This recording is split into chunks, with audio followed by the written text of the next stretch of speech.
It's 10 o'clock. This is Sky News at 10, live from Jerusalem and a country where there is an emerging story of a massacre.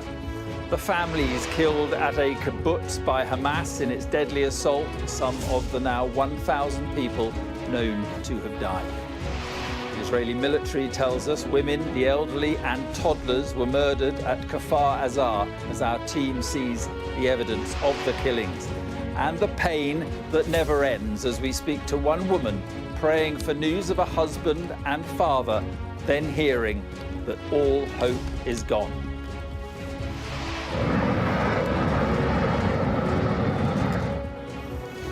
As Israel mobilizes 360,000 troops, we witness the continued barrage of Hamas rockets from within Gaza. And we also see the deadly impact of Israel's retaliation inside Gaza, as America says it's ready to help hostage rescues there. Also on Sky News at 10 tonight. True democracy is citizen-led. Politics needs an update. The protester raining on a potential Prime Minister's parade as Keir Starmer appeals to concerned Conservatives to back his party.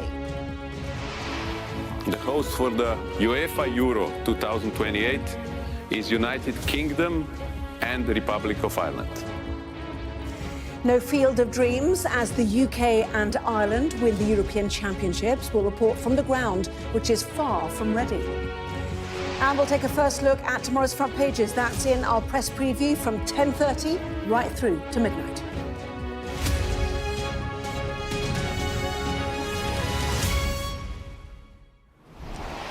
Good evening then from Jerusalem. The questions will come about proportionality, one Israeli major told us today, as his country's military pounded Gaza and massed on its borders. The assault to come is likely to be unprecedented, but justified, he suggested, by the scenes at one kibbutz in southern Israel. Women, the elderly and toddlers were killed at Kfar Azar, the Israeli military said, and our chief correspondent and his team saw evidence of the massacre there. We also saw the most painful of evidence in the experience of one mother, that the horror goes on. The Israeli response to Hamas's assault from Gaza is now at the end of its fourth day. Our team of correspondents have witnessed the impact. In a moment, we'll hear from our international affairs editor, Dominic Waghorn, who was in the town of Ashkelon as Hamas attacked. Our Middle East correspondent in Jerusalem, Alistair Bunkle, has been looking at the devastation in the Gaza Strip. But first tonight, our chief correspondent, Stuart Ramsey, has been to Kfar Azar, and a warning. His report includes images of the bodies of some of those killed. The body of a small child is carried from the ruins of a house. There was a massacre in this kibbutz, and the recovery operation is far from over. The child is placed in a truck with others from the community. More body bags awaiting collection are laid out on the basketball court. The body of a Hamas fighter is ignored.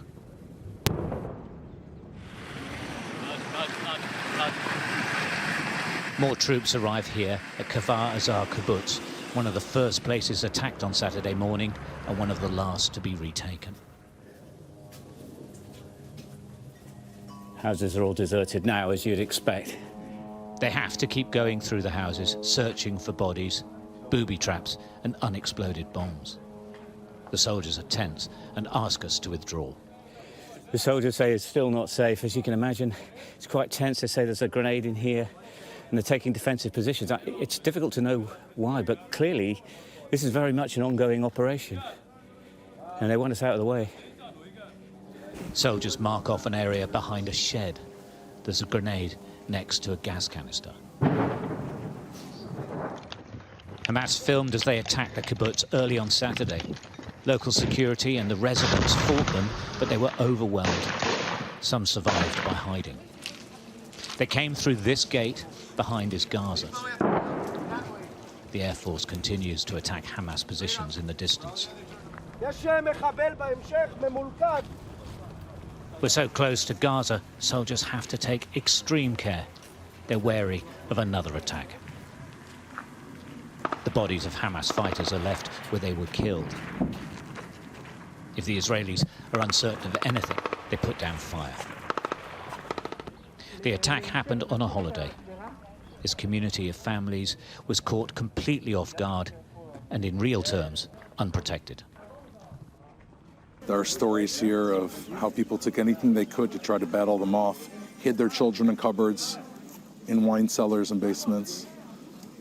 It's so hard to see this, but we have to look at this because the questions will come down the road about proportionality. And the question is, when somebody's a mass killer and they want to destroy you like ISIS, what is the proportionality for someone like that? The survivors have been taken away from Kfar Aza. Families have been torn apart. The fate of their loved ones is often unknown. Shayli Atari and her one-month-old baby escaped her home and survived by hiding in the kibbutz. Her husband, Yahav, disappeared. She wanted to speak to us. Listen, I feel like every minute counts right now, so because he's either injured somewhere or either kidnapped, so every minute is like important. Ma? Ma? Ma? Ma? While we filmed, a phone call came. מה? רגע. הילדה, תיקחו את הילדה, תביא לי אותה. הוא מת? תיקחו לי את הילדה. אמא, מה? מה? רגע, מה? מה? שקט. שקט. תרגעו. מה?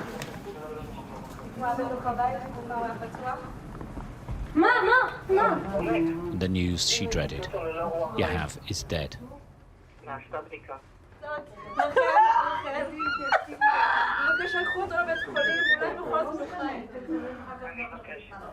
This is the horror of war.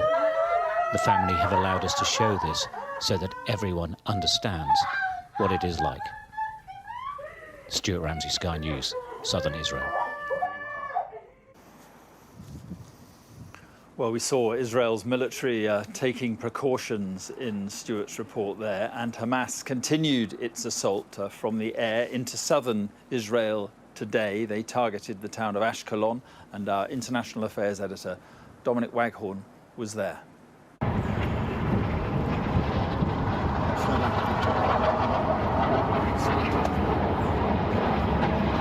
On the road into Ashkelon as Hamas's deadline passed.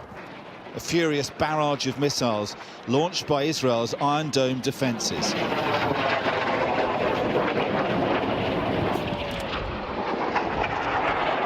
Their contrails searing the early evening sky, intercepting the rockets from Gaza.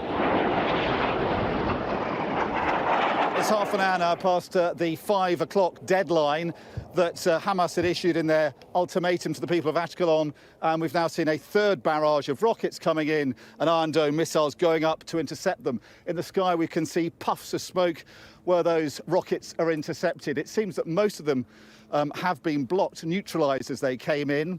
There are some pools of smoke on the ground, on the skyline in Ashkelon in the city, but it seems that the threat that Hamas issued to the people of Ashkelon has largely been neutralised and is now, it seems, an empty threat, at least for now. We drove in to see what damage had been done.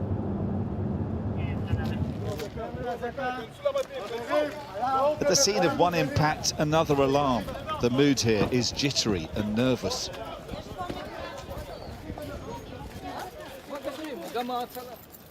Several have been injured in these attacks, say the Israelis, some of them seriously. Hurt here as windows were blown in.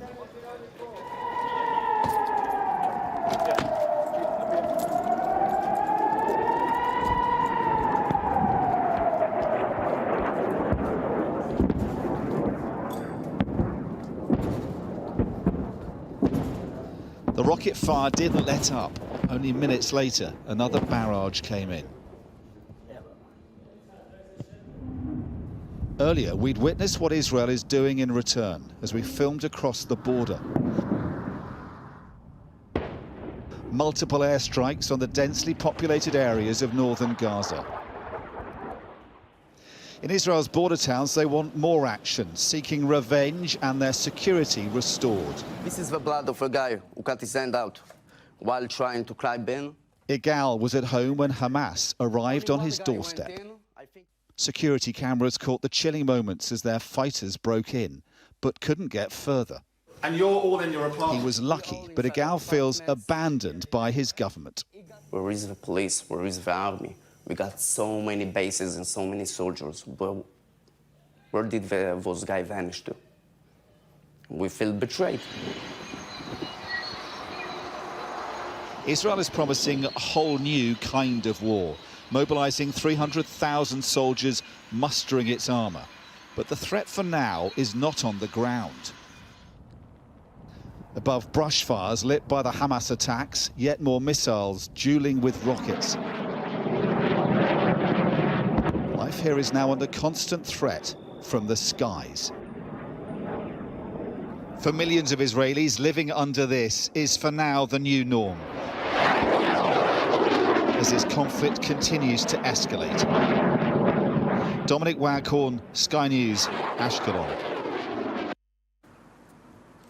Well, 900 people, including 260 children, have now been killed in Israel's attacks on Gaza. That's according to its health ministry tonight. Many people have been displaced from their homes, either through bomb damage or fear, and some are sheltering in the Palestinian enclave's schools. Our Middle East correspondent Alistair Bunkle reports now on the situation there. The Israeli bombardment of Gaza is relentless. An Israeli commander said today that the emphasis is on damage and not accuracy. This is what that looks like. The hospitals in Gaza are struggling to cope with the number of injured. In the morgue, people check the body bags for their relatives. After 15 years of constant conflict between Israel and Hamas, doctors told Sky News that this is the most intense period they have ever witnessed. The patients that I have seen since coming to Gaza have all been civilians. Because of Gaza's age distribution, children make a huge percentage of the wounded. A lot of these people are being injured in their homes, and so these kids are being wounded with their families. Israel has now cut off the water supply and electricity to Gaza and is not allowing food into the strip. More than 180,000 people are now displaced. This UN school is now a shelter for children trying to find some safety.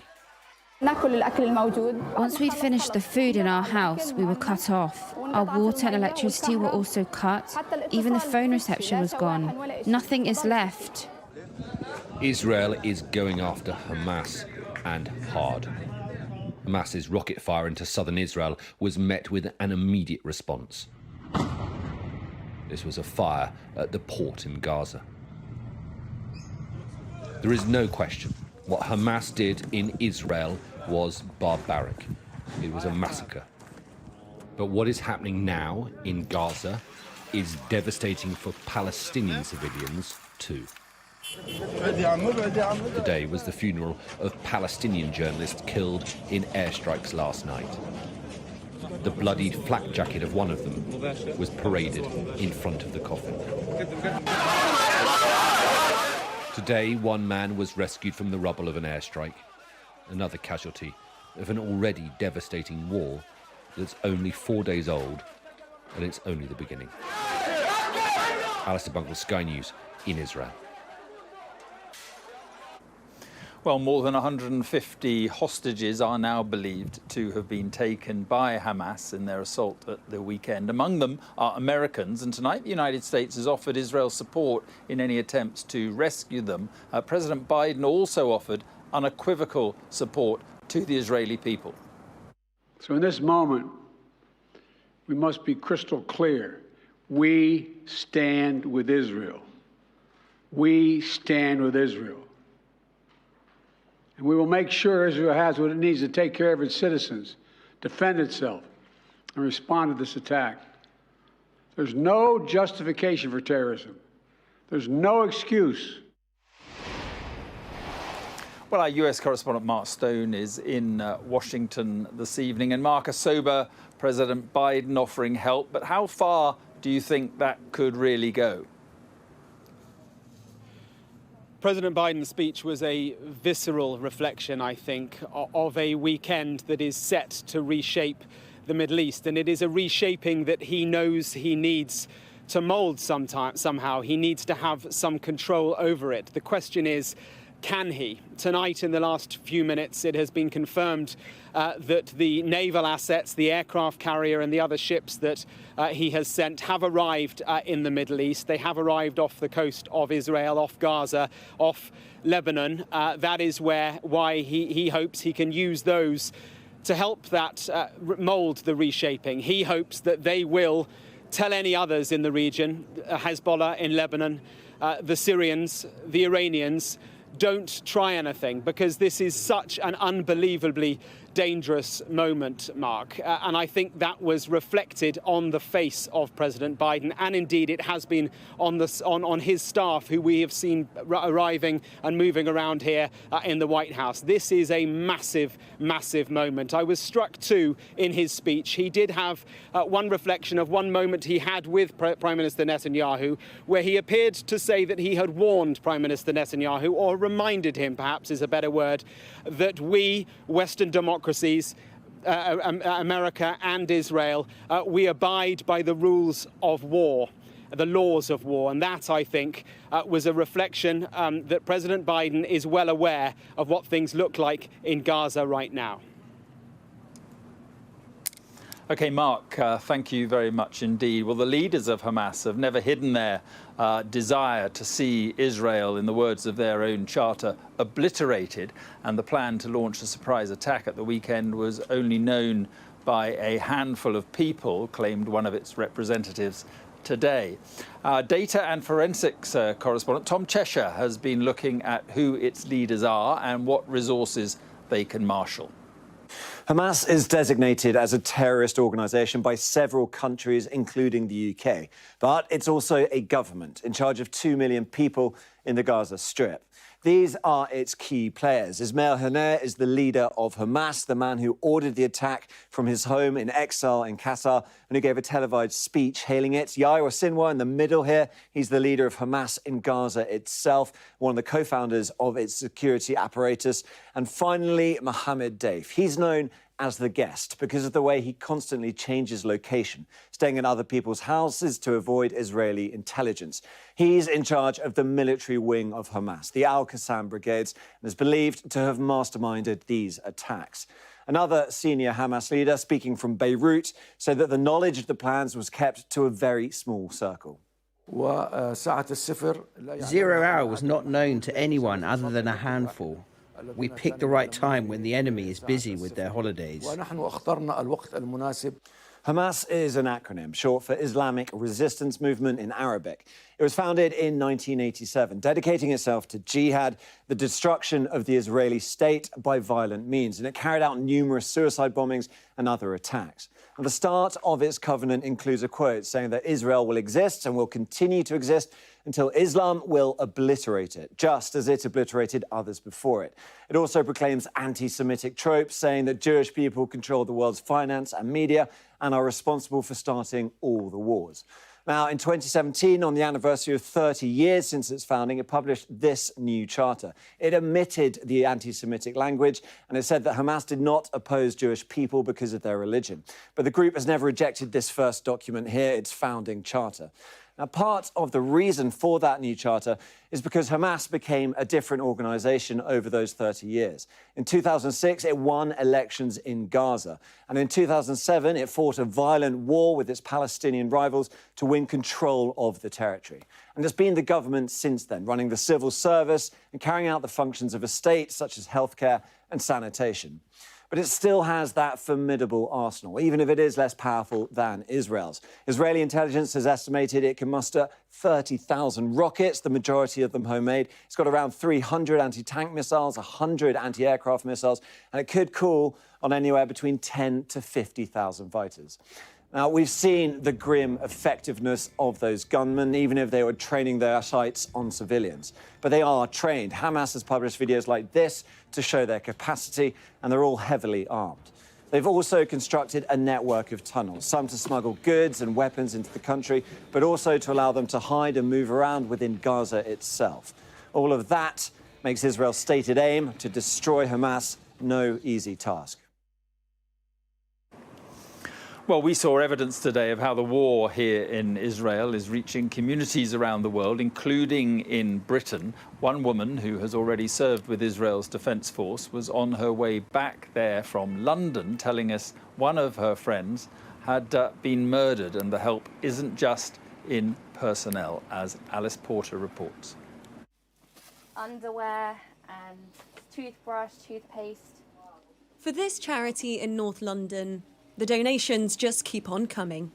We've put on this collection for soldiers, and we've selected some items that we needed most. We spoke to soldiers on different bases. We spoke to people that we knew who were collecting things in Israel, and we just put out this call, and we were not expecting as much as we got. It was just amazing to see this. Many in the British Jewish community are personally affected by the fighting in Israel and Gaza and are desperate to help. My brother was called up on early Saturday morning to go and fight, and so he is on the front line, and please God will be okay, but obviously it is really, really close to home, and I drove past and knew that I had to come and do my little bit. But doing your bit has come at a price for some. British-Israeli Nathaniel Young died in Gaza on Saturday. He served as a corporal in the Israel Defence Forces. As well as reservists, volunteers are trying to get to Israel to fight. British-Israeli Mariah is only 21 years old, but she's a former soldier with the IDF. She's making her way to Tel Aviv. We've rushed back to Israel because our friends are in very unfortunate situations. Some of my friends are missing. I've just found out that one of my friends had been murdered in her home 2 days ago. So we got the first flight we could. Our flight's been delayed because apparently there's been shooting at National Airport. Back in the UK, and the Jewish community has come together in grief and fear. Many are worried about their loved ones overseas. So far, 10 British citizens are believed to have been killed or are missing in Israel. But with more people travelling to the front line, the worry is that number could rise. Alice Porter, Sky News.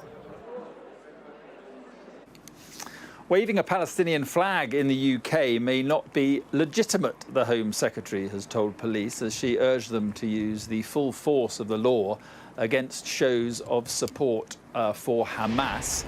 Our crime correspondent Martin Brunt is at the Home Office tonight. And Martin, is the government walking a fine line here?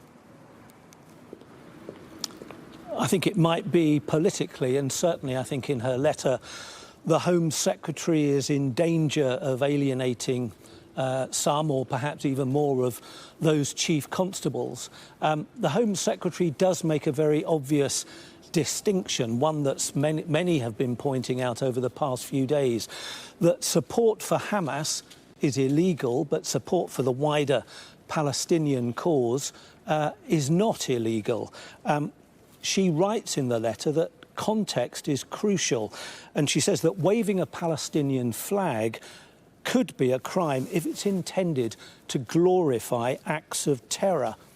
Now, that's going to alarm pro-Palestinian supporters and demonstrators and civil rights campaigners, but it's also, I think, going to ask difficult questions for police officers who are going to have to make a fine judgment, sometimes in very fraught scenarios, of exactly how a flag is being waved. And of course, flags and protests have caused problems for the police in the past. It was only, 7 years ago that 2 Tibetan protesters who waved flags at the Chinese president visiting London were arrested in a peaceful protest amid great controversy, only to be freed without charge just a few days later.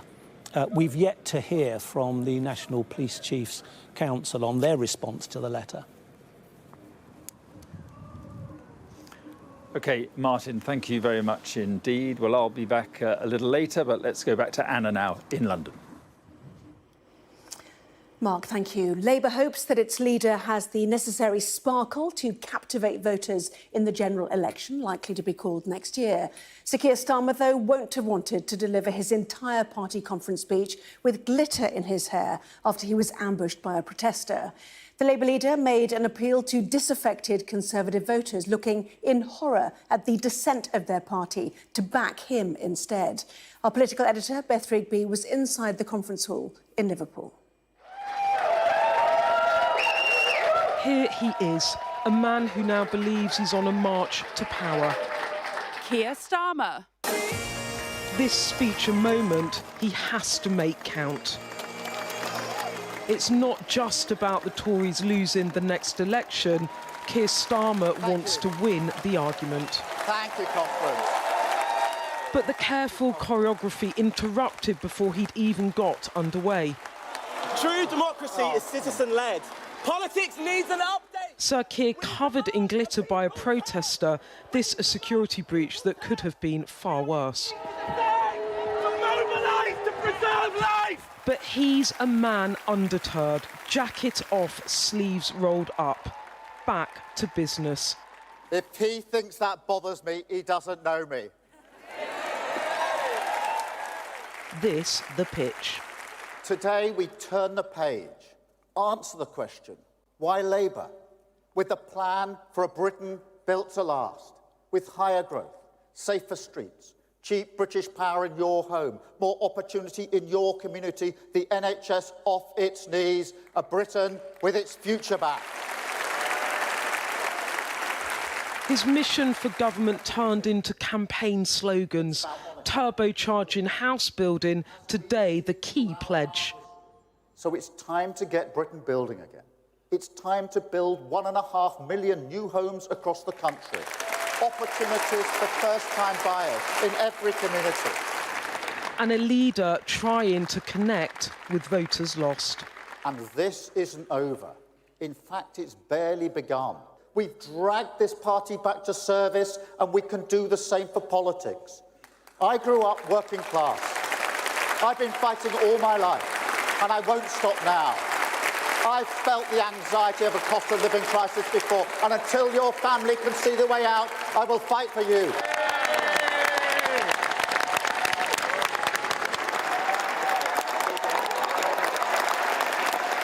This man is likely to be your next Prime Minister if the polls are right, and you can hear the energy, the enthusiasm, you can see it in the hall. But Keir Starmer doesn't just want the Tories to lose. He wants Labour to win, and he wants to convince you, the voter, that his vision for Britain is worthy of the keys to number 10. Keir Starmer is the enemy of complacency. I do think, though, when people look at that speech and judge the strength of that leader, I'm leaving this hall and leaving this conference feeling inspired about the change we could offer our country, but we need people's permission to do it. He came on for an encore, like he was like a rock star. He is. I was like, he's a rock star politician for sure. He's a rock star, but he also looks like I don't know if the word bubble around Keir Starmer ever said rock star. But I think it says Prime Minister, doesn't it? That was the best speech I've ever seen from a Labour leader at conference. Do you think he's better than Blair in his delivery there? Oh, well, look, people asked. Said the best one you've ever seen. People asked when he was first elected, is he Kinnock, is he Smith, is he Blair? Now, let's be frank. At the minute, he's on track to do what all of those leaders did in a much shorter space of time. Let's get Britain's future back, the slogan in here. But the sentiment Starmer's created is more than hope. It's conviction that this party is on its way to power. Beth Rigby, Sky News in Liverpool. Well, Sir Keir's message will have been calibrated to appeal to the voters that Labour most needs to win over. So how did it go down in one key marginal? Our People and Politics correspondent, Nick Martin, reports from Bury North. The Conservatives held this seat in the last election, but by a whisker, just 150 votes. Here he comes. Smile and nod to the cameras. Yeah. Smile and nod. Zoe is a single mum of two who votes for whoever she thinks is best for her and her family. And apprentice accountant Jake is a floating voter. I think he seems nervous. I know, yeah. And then the glitter moment. We demand a people's health! So he expects us to think he can secure the country, but... Yeah, can't secure himself. Can't secure himself. I will fight for you. That's my mission. Beyond the unplanned handful of glitz, there were references to health, cost of living, education. Britain will get its future back. What were the high points for you? I like that he wasn't talking about short-term wins. He accepted that things are going to take time to fix, that there's a decade of work to be done by whoever's in government to get us back to Britain and Great Britain, which was good. Downsides? There was no detail about how he was going to fund it. There was a lot of, we're going to build this, we're going to do this, we're going to fix the NHS, we're going to build colleges, we're going to get people in university, but there's nothing about how. And Jake, what did you think about that speech? I think he lacks charisma and the personality to really drive the nation forward. I think at this time, such a dire straits, we need someone with that passion. I want to see someone angry on the stage, to be honest with you. So if there was an election tomorrow, would you vote Labour? Probably not. I think he has a long way to go to win my vote. There can be absolutely no doubting the task ahead for Labour. They need to win back all of those voters who turned their back on the party at the last general election. Not just the Labour loyalists, but the floating, wavering voters like Jake and Zoe. The polls are favouring Labour at the moment, but the election's a long way down the track. Nick Martin, Sky News, Ramsbottom. And Sir Keir Starmer will be interviewed by Kay Burley on Sky News Breakfast tomorrow. That's live at 8:45 a.m. Finland, a NATO member, says a gas pipeline from Estonia has been deliberately damaged in a suspected attack. 2 days after gas was found leaking from the pipeline, Finland's president confirmed the damage was likely caused by outside activity. Gas prices in Europe have risen following the claims that the pipeline has been deliberately targeted. Holly Willoughby has stepped down from ITV's flagship show this morning after 14 years. She posted on social media that it was a difficult goodbye and that she made the decision for her and her family. It comes after a man was charged last week with soliciting to commit murder over an alleged plot to kidnap the presenter.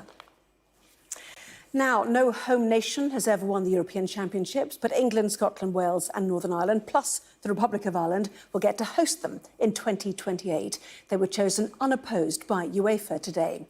10 stadiums have been chosen to host matches for the tournament in 5 years' time.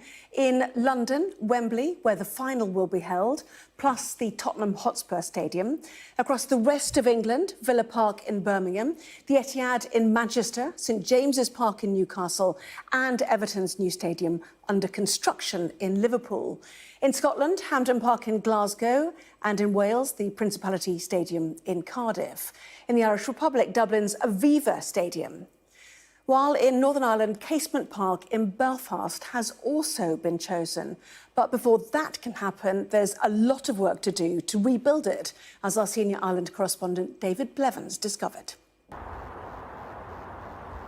You'll need to use your imagination, but this wasteland is Belfast's contribution to the successful bid to host the Euros. There are plans for Casement Park, the home of Gaelic football here, but the new stadium has been thwarted by legal issues for 10 years. Northern Ireland is now in a race against time to have it ready for 2028. And now, the host for the UEFA Euro 2028 is United Kingdom and the Republic of Ireland. It fuels the hope of a new stadium for a new generation, but it's a Gaelic ground, so not all leaders are as enthusiastic as the First Minister designate. I think it's just a fabulous and huge opportunity for us, which we must grab with both hands. There will be, economic benefits, job creation, just everything that it brings to us and the legacy that it will leave behind. It's a fabulous way for sport to unite the people across all political divides, sporting codes, the people across the two islands, all coming together to celebrate something that's going to be tremendously beneficial for all of us. This stadium should have been redeveloped alongside football and rugby stadia. They were each given millions of pounds in 2011. But the cost of restoring Casement Park has now spiralled to an estimated £110 million. So who's paying for it? Many people will be looking at this and saying, look, our health service is poor, our education system is poor, the policing system needs extra money. Is there going to be a huge pot of money going to one sporting discipline while all these other issues remain unfulfilled and needs unmet? So people will ask serious questions. Like many things here, this isn't just about money, but about religion, because Gaelic games are mainly played by the Catholic community, and that's turned this Northern Ireland venue for the Euros into a political football. Unionists say there can't be a blank cheque for one sport, but with their international credibility at stake, the UK and Irish governments just might find one. David Blevins, Sky News in Belfast. Well, we end Sky News at 10 here in Jerusalem tonight. More than 1,000 people in Israel have now died, another 900 in Gaza, and incalculable numbers there to come. It started with the awful Hamas attack on Saturday, and I saw the burials of some of those victims today. In a military cemetery on a hillside in Jerusalem, they are burying their dead in a way Israel has not done for 50 years. Not since a national war of survival half a century ago has this country dug so many graves for so many soldiers in so short a time.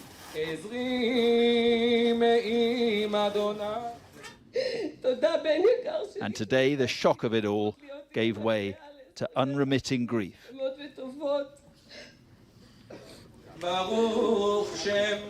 It was one funeral after another here, almost one every hour. The one we witnessed was of 21-year-old Afia Tester, whose tank unit was attacked on the Gaza border. With fighter jets threatening to drown out the eulogy, it's clear the sense of security they have cultivated here has been shattered in 48 hours. But it is, say those mourning their friends, a moment that will bring unity to a divided Israeli nation. I believe that everyone here, those who, in the right side of the map and the left side, everyone wants the best for the country. It's tough. We disagree about a lot of stuff, but in the end, we all want the best for the country, the best for the citizen. It's been quite a divisive year for Israel. Do you think this will bring a sense of unity? Is that something that will come from this? I would say that always in times of complete crisis, there is unity. We'll see what happens afterward. Families destroyed by loss. It is what war does. And the overwhelming sadness is that on both sides of this seemingly unbridgeable divide, there is much, much more to come. Well, the military and, of course, civilian losses on this scale have come as the most terrible shock to this country. But just as those families mourn, the talk here is now all about Israel's revenge and what form it will take. The certainty, Anna, is a protracted operation in which many more people will die. Mark, thank you. Well, that was Sky News at 10. Coming up, we'll take a first look at tomorrow's newspapers in the press preview. Tonight, we're joined by the columnist and broadcaster Steve Richards and the former Conservative Special Advisor Salma Shah. Among the stories we will be discussing, this on the front page of the Financial Times about the Israel-Hamas war. Their headline, Israel prepares for a ground invasion. Plenty more on that, obviously, to come in just a minute.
Hello there, you're watching the press preview, a first look at what is on the front pages. Time then to see what's making the headlines with the columnist and broadcaster Steve Richards and the former Conservative Special Advisor Salma Shah. Welcome to both of you. So let's see the front pages then, shall we? Starting with the Financial Times, suggesting that Israel's military is preparing for a ground invasion of the Gaza Strip. The Guardian picks up on that theme with reports of Israeli troops massing on the border with Gaza. The Metro quotes reporting by an Israeli TV station which described 40 babies murdered by Hamas during an attack on a kibbutz. The Telegraph also leading on that report of baby killings. And the Times too, with graphic details of the incident. The Express report describes what it calls the pure evil of the killings. The Eye describes them as a massacre of the innocents. The Daily Mail's reporter in Israel describes it as a Holocaust, pure and simple. The Sun features a young girl kidnapped by Hamas and the call she made to her family with the headline, "Mummy, help me." The Daily Mirror looks at the promises in Keir Starmer's speech to the Labour Party conference with the headline, "A Britain Built to Last." And the Star serves up a story about the healing properties of mushrooms, which scientists say could cure the world's diseases. Well, a reminder, by scanning the QR code that you'll see on screen during the programme, you can check out the front pages of those papers while you watch us. So let's head straight to our guest then, to Steve and to Salma.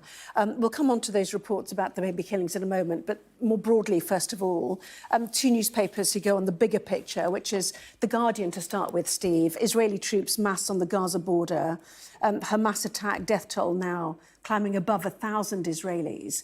What happens now? And the questions of proportionality, which we're beginning to hear about. They are, and I was watching Sky News earlier when you ran the whole of the Biden statement, and I thought that was very interesting because he combined cleverly, I thought, and subtly, unqualified support for Israel's right to protect itself and to go after the terrorists, in inverted commas, the Hamas terrorists. But he also stressed they had to do so within international rules for conflict and war. And as you say, the issue of proportionality is arising as this nightmare deepens. And we don't know quite what form it's going to happen next, beyond clearly the intensity of the response is going to be great. Now, the US, Starmer at the Labour conference and everyone else talks about it in the context of keeping within those international rules for conflict of this sort. Well, the Financial Times, similarly, Israel prepares for a ground invasion, looking into that. But I have to say, the newspapers are dominated by the kibbutz killings at Kfar Aza, which is where our correspondent also went today, Stuart Ramsey. The reporting by one Israeli TV channel that 40 babies were murdered by Hamas, including being beheaded, makes a number of the front pages, the Metro, the Times, the Eye. We'll have to say that when Stuart was there, he saw bodies in body bags, Israeli bodies, one the size of a child. So one, obviously many were taken away. The Hamas fighters were left lying where they fell. We have asked on 3 occasions the IDF to confirm. They have not confirmed this reporting. But this feeds into that question of proportionality, does it not? This idea that Hamas cut the throat of babies. And the quote here from their reporter in the Times saying some said that up to 40 babies' corpses had been found among entire families who were shot dead as they slept. Yes, indeed. And I think this is going to be one of those issues that's going to continue as this conflict goes on, which is the stories that are coming out, and a journalist's ability to verify what's actually going on the ground, I think, is going to become difficult. We are in a situation that is highly emotionally charged. The want and need for retribution is high. And I think that we are going to see a lot of this kind of emotive reporting that's coming out, and it's going to be incredibly important for journalists on the ground to be able to verify as quickly and as effectively as they can. But we know people were smoked out of their homes. The attempt was there to burn people alive. Exactly. We've spoken to people who said that. So the horrors are there. The horrors exist, exactly. The point that we have to remember is that, you know, people's families have died. There are hostages. There has not been discrimination between women and children and a separation of the violence against innocents. And I think we can't lose sight of the bigger picture in terms of the fact that this has, in my view, been a deadly terrorist attack. Yeah, the son as well. Mummy help me. Girls called to her mum as Hamas kidnapped her, and savages beheaded baby in the massacre as well. The Sun is also has that on its front page as well. Plenty more to come in the next part of our programme. It wasn't the kind of glitz Keir Starmer would have been hoping for from his conference speech, but we will talk about both the intrusion and the substance of what he had to say.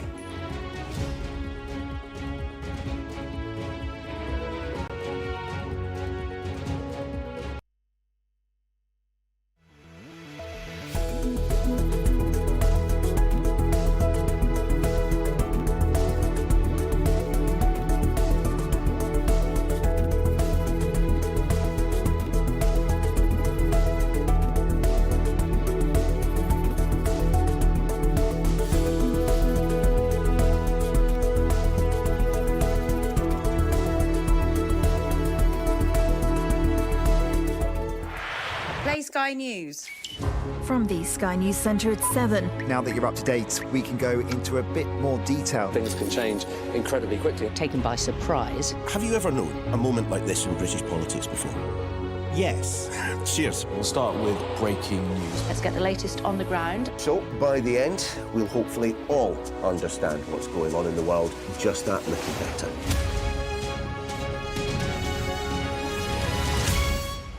I'm Katie Spencer and I'm Sky News' arts and entertainment correspondent.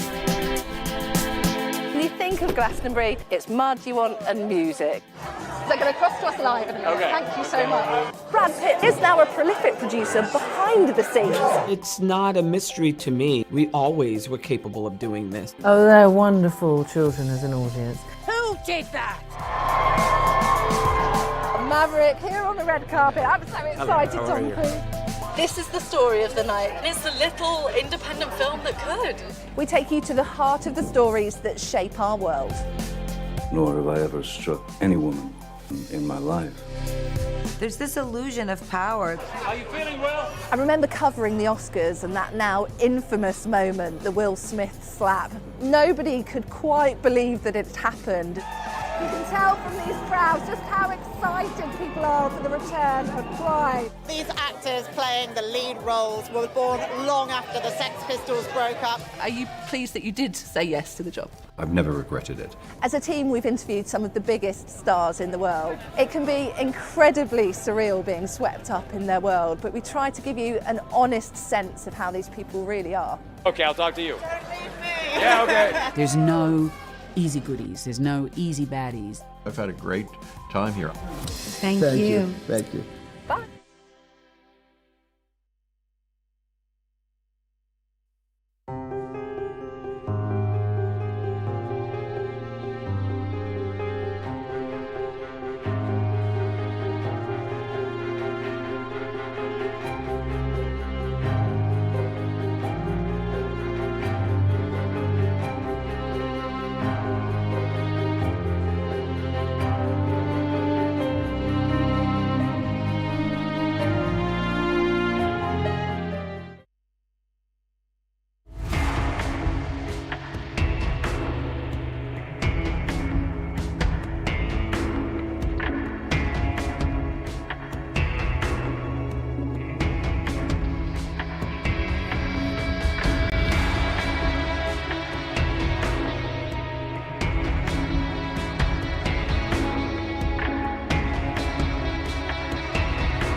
Welcome back. You're watching the press preview with me once again, Steve Richards and Salma Shah. Steve, just hot-footing it even, back from the Labour Party conference. The glitter attack, the substance, what did you make of it all from Sakir today? Yeah, well, the glitter attack, the more I think about it, worries me. There is an issue about security and British politics. I was up there and I loved it. There weren't the usual queues. You could get in pretty easily and a bag would just be quickly looked and you were through. Yeah, I think it will... Keir Starmer responded brilliantly, calmly, made an argument around it that he's no longer in a party of protest, but one serious about power. But I think it does raise issues about how you protect politicians in this highly charged country. In terms of the substance, I thought it was a very well-argued speech. It was an argument, really, rather than a series of policy announcements. And I think that was the right call. It was an argument about an active state and the good that government can do without loads of announcements. It could be a year till the election. And the manifesto will have policies. But I think it was time for him to frame an argument, and I think he did it well. And for someone like you who's worked in government, you'll be looking for the clear blue water between parties and all of that. You know, your assessment. Oh, well, first of all, I agree with Steve completely on the security issue in terms of the glitter. What I will say is that was the most exciting thing about the speech, in my view. You're quite right, tactically. He is ahead in the polls. He doesn't want to do anything to damage that, so he's playing it completely safe and very cautiously. And so he won't put any detail on it for a while. I think, you know, there is no clear blue water just quite yet, enough to distinguish him to the electorate, I think. Well, it makes a number of the front pages. The glitter attack, mainly, has to be said, including the Daily Telegraph, Starmer's time to shine. I mean, you know, it's a sub-editor's dream in many respects, isn't it, in these papers? It's one of these weird things. His team will have spent sleepless nights wondering how to project him effectively. And then something, as I say, very dark happens. Theresa May unexpected. Walking on Dancing, for example, which was unexpected in itself, wasn't it? It was unexpected in itself. And actually, I think voters will notice this. They will be impressed by his kind of cool courage in just getting on with it. So they didn't plan for this. They shouldn't have planned for this. It shouldn't have happened. And I worry about the fact that it happened. But the response will introduce him to many voters, almost for the first time. And they haven't planned for this, but it happened, and it will help him. OK, both of you, Steve and Salma, lovely to see you for now. Thank you both very much indeed. Luckily, we've got you throughout the 11 to hear more from you. Thank you. Here's the weather.